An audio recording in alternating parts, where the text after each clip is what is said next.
Mito, elemento da cultura.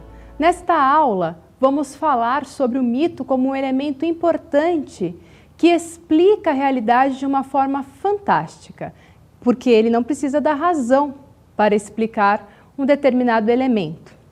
O ser humano sempre teve a necessidade de explicar tudo o que acontecia ao seu redor, mesmo antes da ciência. Como ele não tinha explicação científica, ele criava histórias maravilhosas, mirabolantes, envolvendo deuses, coisas sobrenaturais, para explicar aquilo que ele sentia e via no seu cotidiano. Então, podemos dizer que o conhecimento que o ser humano adquire é um conhecimento empírico. Empírico quer dizer aquilo que é experimentado, aquilo que é vivido. A partir de agora, nós vamos falar sobre a importância da sensibilidade humana. O ser humano, ele cria várias situações porque ele sente, através mesmo de todos os seus sentidos, né? O tato, a audição, a sua realidade, aquilo que é importante, aquilo que é significativo para ele. Vários teóricos da educação, como Piaget, Vygotsky, Celestin Freinet e tantos outros, disseram que o ser humano ele aprende a partir do momento que ele vive aquilo. Se citarmos aqui um exemplo, o primeiro exemplo de sensibilidade humana é quando uma criança coloca o dedo na tomada e leva um choque. Por mais que a mãe fale que aquilo é perigoso, que ele não deve fazer aquilo, a criança vai e experimenta a dor. A partir desse momento, ela acomoda aquele aprendizado. E aquele aprendizado, então, vira um conhecimento. Aquilo que nunca mais será esquecido por ela. Atualmente, a pedagogia comete alguns equívocos em relação a essa necessidade que nós temos de experimentar tudo para conhecermos. A nova geração está sendo formada para não aceitar frustrações, o que é muito complicado. As coisas ruins que acontecem na nossa vida devem servir de aprendizado para as coisas futuras que nós iremos enfrentar. Quando o professor, por exemplo, não identifica o erro do aluno, ele está cometendo um equívoco também, porque o aluno ele precisa saber onde ele errou e como ele pode melhorar. Isso é conviver com as frustrações cotidianamente. E a partir deste momento, ele acomoda aquele conhecimento, aquele aprendizado, e nunca mais ele vai esquecer, se tornando mais forte para enfrentar as situações que virão na vida dele. Será que todos os seres vivenciam de uma forma igual determinadas situações? Podemos afirmar que cada ser humano vivencia de uma forma diferente as experiências cotidianas. Vamos assistir o trecho do filme O Milagre de Anne Sullivan para elucidar essa minha fala. All right. Pump. No, she's not here. Pump.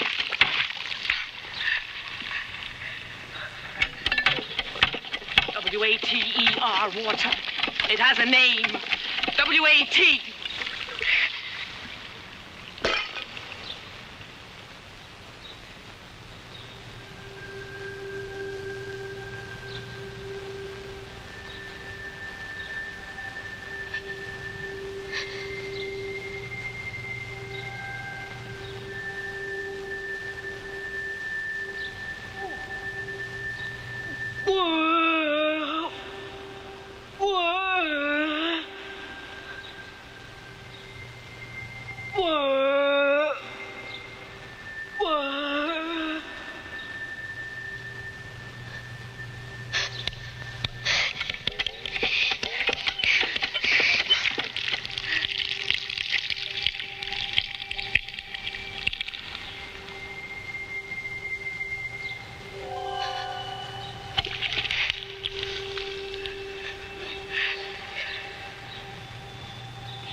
Yes.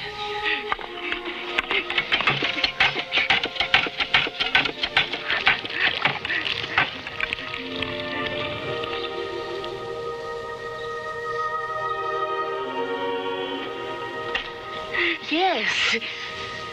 Oh, my dear. Helen Keller, antes de completar 2 anos de idade, contraiu uma doença que a deixou cega e surda. Ela poderia ter se revoltado perante essa situação tão difícil. Muitos educadores foram contratados pelos seus pais para que ela pudesse aprender a ler e escrever. E poucos tiveram êxito com essa empreitada, a não ser Annie Sullivan, que foi a educadora que compreendeu como ensinar essa menina, Helen Keller, que era surda e cega. Helen Keller não aprendeu a falar porque ela não ouvia. Então, o ser humano ele aprende tudo com um grupo. Ela não tinha essa potencialidade da audição. Portanto, Annie Sullivan teve que ser muito paciente para ensinar a aluna a aprender a falar. Ela pegava a mão de Helen Keller e colocava debaixo da torneira para que Helen Keller podia sentir o que era água e, dessa forma, aprender a falar a palavra água. Essa situação muito trabalhosa, da educadora Annie Sullivan em relação a Helen Keller durou 2 anos.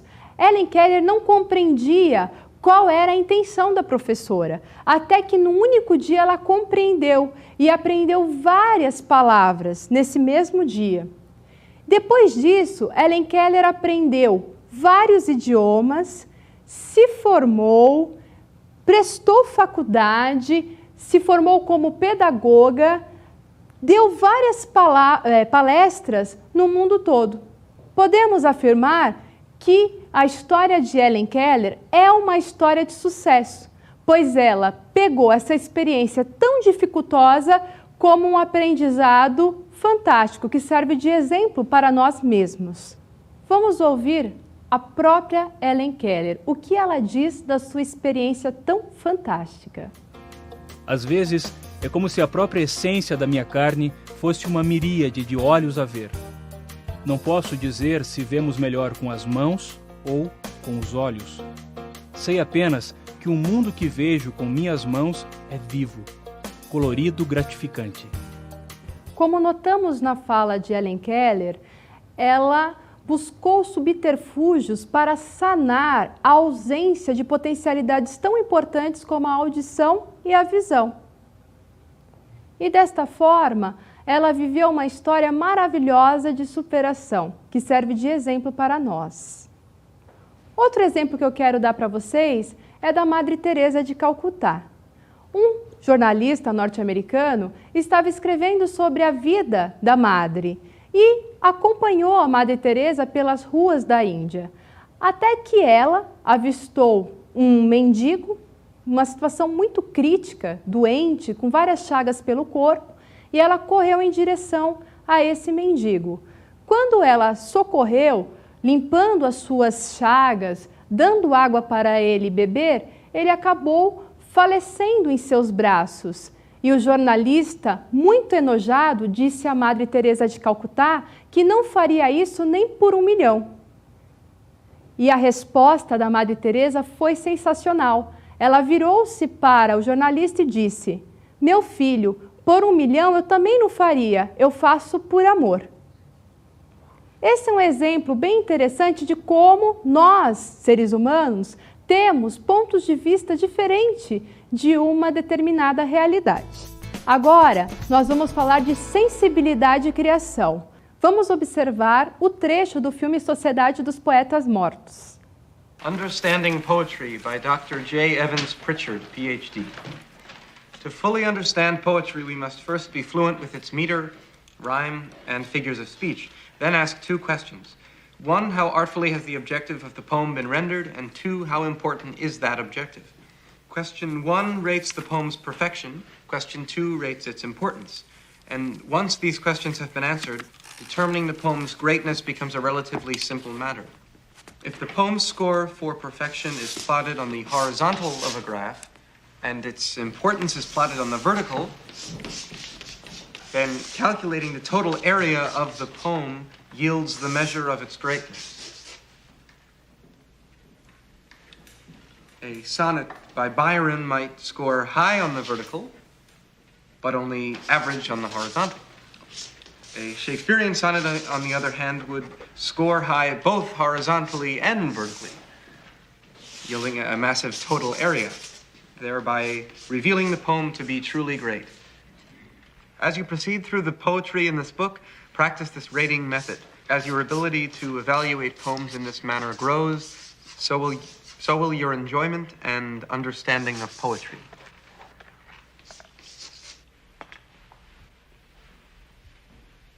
Excrement. That's what I think of Mr. J. Evans Pritchard. We're not laying pipe. We're talking about poetry. How can you describe poetry like American Bandstand? Well, I like Byron. I give him a 42, but I can't dance to it. Now, I want you to rip out that page. Go on. Rip out the entire page. You heard me. Rip it out. Rip it out! Go on. Rip it out! Thank you, Mr. Dalton.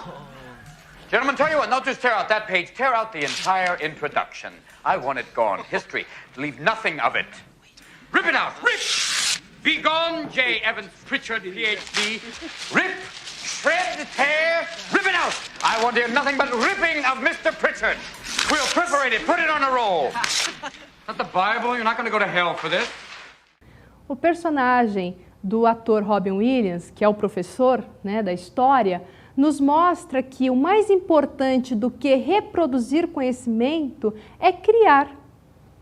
Às vezes temos a percepção de que alguém é muito sábio porque leu vários livros, mas às vezes um analfabeto viveu muito mais do que um intelectual e tem muito mais do que ensinar do que o próprio intelectual. Nós vamos entrar agora num tema bastante interessante que é a mitologia egípcia, para eu dar um exemplo de criação. Atualmente não temos muito tempo para criar como os nossos ancestrais tinham. Aliás, na mitologia grega, o tempo significativo não era o tempo de Cronos, do relógio, e sim o tempo de Kairos. Eu vou citar um exemplo de criação maravilhosa, citando aqui a cosmogonia egípcia. Cosmogonia quer dizer criação do mundo. O ser humano ele tem a necessidade de explicar tudo ao seu redor desde antes do surgimento da ciência. Os antigos egípcios explicavam que antes de surgir o mundo e as pessoas, havia apenas as águas primordiais, que seriam os oceanos.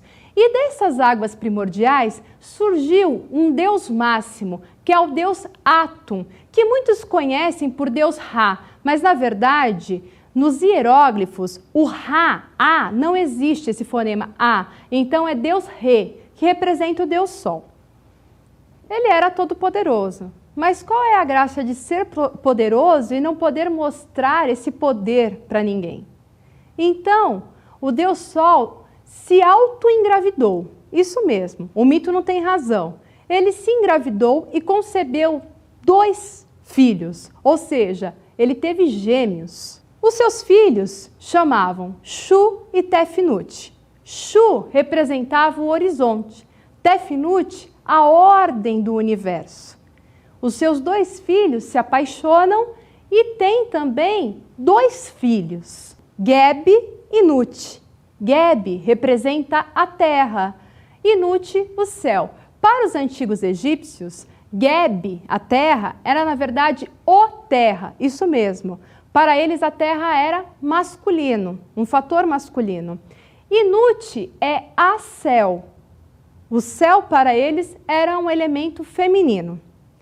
Só que esses 2 filhos nascem grudados. E por nascerem grudados, eles copulavam sempre, gerando vários filhos. Alguns, tenho certeza que vocês já ouviram falar. Osíris, Ísis, Sete, Néftis, Oro, o velho, porque também tem Horus, o menino. Vamos agora ouvir um trecho para concretizar mais aquilo que eu acabei de falar sobre a cosmogonia egípcia. Houve um tempo em que não existia nem céu, nem terra, e nada era senão a água, sem limites, amortalhada, contudo em densa escuridão. Nessas condições, permaneceu água, por tempo considerável, muito embora contivesse dentro de si os germes de todas as coisas que mais tarde vieram a existir neste mundo, e o próprio mundo. Por fim, Nu, o espírito da água, o pai dos deuses, sentiu o desejo da atividade criadora e, tendo pronunciado a palavra, o mundo existiu imediatamente na forma já traçada na mente do espírito, e antes de se pronunciar a palavra, que resultou na criação do mundo. Como vocês puderam observar, o mito não tem razão. Ele é uma explicação fantástica da realidade. É importante ressaltar que a ideia maniqueísta, a ideia dos deuses bons, deuses maus, feios, belos, não se origina da mitologia egípcia e nem da mitologia greco-romana, mas ela tem uma linhagem hebraica e até mesmo ela vai ser difundida ainda mais na religião cristã. Então, a ideia de bem e mal surge no Império Persa. Era um mito criado por um sábio persa. Ele dizia que o universo é um ventre gigante que gesta concomitantemente dois irmãos, um chamado de Ahura Mazda e o outro de Ahriman. Um representa o bem e o outro o mal, e eles lutam constantemente. A partir deste mito persa é que surge essa concepção de bem e mal. Vamos observar mais um trecho sobre a mitologia egípcia. O deus Sol, Atum, era transportado toda manhã por uma barca. Nela havia pessoas que o protegiam da serpente, a qual queria devorá-lo e ocupar seu lugar. Um desses protetores do deus Sol era Sete. Um dia, a serpente usou toda a sua astúcia e hipnotizou todos os protetores, exceto Sete, que não tinha a capacidade mental mínima para ser hipnotizado, uma vez que era muito ignorante. E quando a serpente levantou a cabeça para devorar o deus Sol, Sete, agindo por impulso, pegou sua espada e cortou a cabeça da serpente. Assim, salvou a vida de Atum. Esse trecho que vocês acabaram de ouvir corrobora com a minha fala anterior sobre a ausência de maniqueísmo na mitologia grega. Porque Sete, se nós julgarmos Sete, com os nossos valores atuais, nós iríamos dizer que ele é um deus mau. Porque antes dele salvar o seu avô Atum da serpente, que todos foram hipnotizados, menos ele agiu por impulso e matou a serpente, ele havia assassinado seu irmão, Osíris, porque ele se apaixonou perdidamente por sua cunhada Ísis. Ele cortou o seu irmão em pedacinhos e distribuiu esses pedacinhos por todo o Egito. Lógico que se nós fôssemos julgar, nos nossos conceitos éticos atuais, Sete seria considerado um homicida terrível, facínora, desonesto. No entanto, segundo os antigos egípcios, os deuses eles tinham características humanas e agiam conforme a realidade, a situação. Então, eles não eram nem totalmente bons, nem totalmente maus. Daí a ausência da ideia maniqueísta. Nesse momento, eu vou dar um outro exemplo da mitologia grega. É a mais afamada dentre as mitologias. Certamente vocês já ouviram falar de Zeus, de Hermes, Poseidon e tantos outros deuses que fazem parte dessas histórias fantásticas criadas pelos poetas gregos. Uma dessas formas de explicação da realidade eu vou citar como exemplo agora. É a história do pavão de Juno. Todos os deuses do Olimpo tinham um animal de estimação. Juno, que era irmã e esposa de Zeus, tinha como animal de estimação o pavão. Juno era muito ciumenta e Zeus gostava de se relacionar com outras mulheres. Então ela sempre ficava atenta a tudo que o marido fazia. Um dia, Zeus estava no Olimpo, sem fazer nada, olhou para baixo e viu uma mulher muito bonita. Ele se apaixonou por ela e desceu para tentar conquistá-la. Antes de descer, Zeus jogou uma névoa para que Juno não visse o que ele estava fazendo lá embaixo, na terra. Só que Juno, muito esperta, muito astuta, desconfiou daquela névoa e soprou a névoa. E aí ela viu o marido namorando com outra mulher. Ela desceu, Zeus sentiu a presença dela e transformou a amante em uma ovelha. Quando Juno chegou perto de Zeus, ele estava brincando inocentemente com aquele animalzinho, a ovelha. E ela, muito esperta, disse sim para Zeus. Zeus, você me ama? E ele disse, sim, é claro que eu lhe amo. Se você me ama, prova. Dê-me essa ovelha de presente. E Zeus não tinha saída e teve que dar a ovelha para a esposa. Juno levou a ovelha para o Olimpo e chamou um amigo que ela tinha, era um monstro que tinha 100 olhos, para que ele pudesse vigiar aquela ovelha, que na verdade era amante de Zeus, 24 horas por dia. Zeus ficou muito preocupado, porque tinha que devolver a moça para o seu pai. E aí ele chamou o cara mais falante, mais brincalhão, que tinha mais histórias para contar de todo o Olimpo, que era Hermes, o mensageiro. Zeus disse para Hermes ir contar todas as histórias que ele sabia para o monstro. E quando o monstro adormecesse, ele, Hermes, tinha que cortar-lhe a cabeça e devolver a ovelha para Zeus, e assim ele podia devolver a moça que estava presa no corpo do animal para o seu pai. O monstro estava lá, vigiando a ovelha, até que chega o Hermes, muito falante, muito contente. E aí ele tenta cansar o monstro com seus circunlóquios, com a sua fala, só que o monstro não entregava os pontos, ele era muito fiel a Juno. Até que passaram-se muitos meses e o monstro não aguentou e acabou adormecendo. Hermes fez o que Zeus lhe havia pedido e cortou a cabeça do monstro. Ao cortar a cabeça do monstro, ele pegou a ovelha, entregou para Zeus, e Zeus transformou a ovelha em mulher novamente e entregou-a para o seu pai.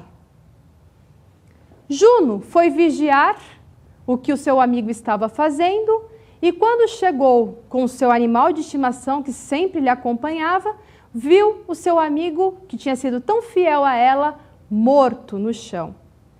Para lembrar da fidelidade do amigo, ela agachou-se, recolheu todos os olhos do amigo, olhou para o pavão e jogou todos os olhos na cauda do seu pavão. Toda essa história mirabolante criada pelos poetas gregos para explicar o porquê na cauda do pavão se encontram uma espécie de micro-olhos. Vocês perceberam como os nossos ancestrais eram criativos? Será que atualmente nós teríamos essa veia criativa para contar uma história tão maravilhosa como esta que acabamos de ouvir? Vamos ouvir mais um trecho sobre a mitologia grega. O mito grego misturou-se ao cotidiano e serviu de base para toda forma de pensamento, orientando a imaginação e dando surgimento a uma tendência moral que ajudou a construir a cultura ocidental. Inspirou poetas, filósofos e céticos, por descrever o indescritível e penetrar em regiões que a experiência não alcança. A mitologia grega ainda é muito aceita na nossa sociedade, porque ela mostra deuses maravilhosos, só que com características humanas, fraquezas humanas, o que Aristóteles chamava de armatias, vícios. Juno, por exemplo, era ciumenta, Zeus praticava o adultério, Afrodite praticava a luxúria, enfim, tantos outros deuses que eu poderia citar aqui, mas que não vem o caso. Todos eles tinham essas características humanas, o que causa paixão e interesse para quem lê esses mitos. Agora vamos falar do mito, crenças e práticas, elementos de uma sociedade. O mito é o objeto de estudo de antropólogos, historiadores, cientistas sociais e de várias outras áreas de conhecimento, porque, embora ele seja irracional, ele revela muito das características e especificidades de um determinado grupo social e um determinado contexto histórico. Para ratificar a minha fala, eu vou citar como exemplo o mito do rei Arthur e os cavaleiros da Távola Redonda. Esse mito é inserido no folclore do século V, na Europa. Certamente você já ouviu falar sobre o suposto rei Arthur ou já assistiu a algum filme sobre ele, sobre a sua irmã Morgana e tantos outros, Merlin, tantos outros personagens afamados dessa lenda. Caro aluno, não quero decepcioná-lo, mas tenho que falar que rei Arthur não existiu, porque não há vestígios da sua existência. O historiador ele trabalha com a prova e não há nada que comprove a existência do rei Arthur. Mas o fato é que a lenda do rei Arthur traz para nós informações científicas que se encontram nas entrelinhas dessa mitologia. Por exemplo, somente Arthur, que era um adolescente, conseguiu retirar a espada da pedra. Todos os outros guerreiros, muito mais fortes e experientes do que ele, tinham tentado, mas nenhum tinha conseguido. Só Arthur que consegue. Esse mito da espada na pedra revela um comportamento real da sociedade medieval. Os guerreiros faziam as suas espadas utilizando-se de um molde que eram duas pedras que ficavam unidas por uma corda. Eles jogavam num orifício que havia no centro dessas duas pedras o bronze derretido, esperavam secar e quando eles iam puxar, eles sentiam uma dificuldade para ver a espada. Outro mito, que está inserido aí na história do rei Arthur é da Excalibur. A Excalibur não foi a espada que ele retirou da pedra no primeiro momento, mas foi a espada mágica que ele achou no lago. A dama do lago entregou-lhe a Excalibur e depois que ele recebeu a Excalibur, ele conseguiu vencer várias batalhas. Esse mito também revela um comportamento real da época, que os guerreiros, quando ganhavam as batalhas, para agradecer aos deuses, jogavam as suas espadas nos lagos. E essas espadas foram encontradas pelos arqueólogos no fundo de vários lagos na Europa. Vocês puderam perceber a cientificidade que existe no mito? Por isso que é importante estudarmos as mentalidades de uma determinada sociedade para entender o que era significativo para esse grupo. Agora vamos ver o trecho do filme Rei Arthur para complementar a nossa fala sobre o folclore do século V. The Pope's taken a personal interest in you. He inquires after each of you and is curious to know if your knights have converted to the word of our Savior or... They retain the religion of their forefathers. I've never questioned that. Oh, of course. They are pagans. For our part, the Church has deemed such beliefs innocent, but you, Arthur, your path to God is through Pelagius. I saw his image in your home. He took my father's place for me. His teachings on free will and equality have been a great influence. I look forward to our reunion in Rome. Rome awaits your arrival with great anticipation. You are a hero. In Rome, you will live out your days in honor and wealth. Alas, we are all but players in an ever-changing world. barbarians from every corner are almost at Rome's door. Because of this, Rome and the Holy Father have decided to remove ourselves from indefensible outposts, such as Britain. What will become of Britain is not our concern anymore. I suppose the Saxons will claim it soon. Saxons? Yes. In the north, a massive Saxon incursion has begun. The Saxons only claim what they kill. And only kill everything. So you just leave the land to the wolves. I risked my life for nothing. Gentlemen, your discharge papers with safe conduct throughout the Roman Empire. But first, I must have a word with your commander. Como vocês puderam perceber, o rei Arthur representa um imaginário heróico. O ser humano, ele cria mitos, ele cria heróis para também se conformar com a sua situação, que ao mesmo tempo é humana e divina. Vamos observar o trecho do texto a seguir. A gema seria a terra, a clara o ar, a pele fina entre a clara e a casca seria a água, e a casca o fogo. Dessa mesma forma estão juntos o frio e o calor, e o seco com o úmido se temperam. Nossos corpos são feitos e compostos por esses 4 elementos. A carne e os ossos seriam a terra, o sangue, a água, a respiração, o ar, e o calor, o fogo. Esse trecho é do historiador italiano Carlo Ginzburg, que estuda as mentalidades do período medieval e de outros períodos também. Ele é o pai da chamada microhistória ou história cultural.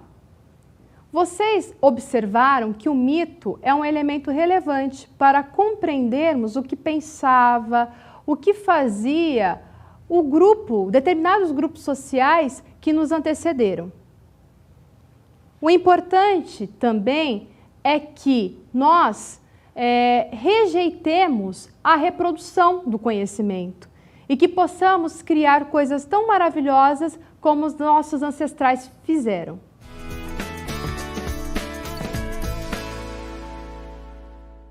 Como dicas de estudo dessa aula, eu indico o texto do autor Roger Chartier, Cultura Popular, revisitando um conceito historiográfico, que se encontra na revista Estudos Históricos, número 16, da editora Fundação Getúlio Vargas. Também indico o filme O Milagre de Anne Sullivan, do diretor Arthur Penn. Da mesma forma, eu indico o filme Sociedade dos Poetas Mortos, do diretor Peter Eyre. Eu indico o filme Rei Arthur. Tenho certeza que essas indicações vão aprimorar, vão ajudar que vocês aprimorem ainda mais o seu conhecimento sobre o mito.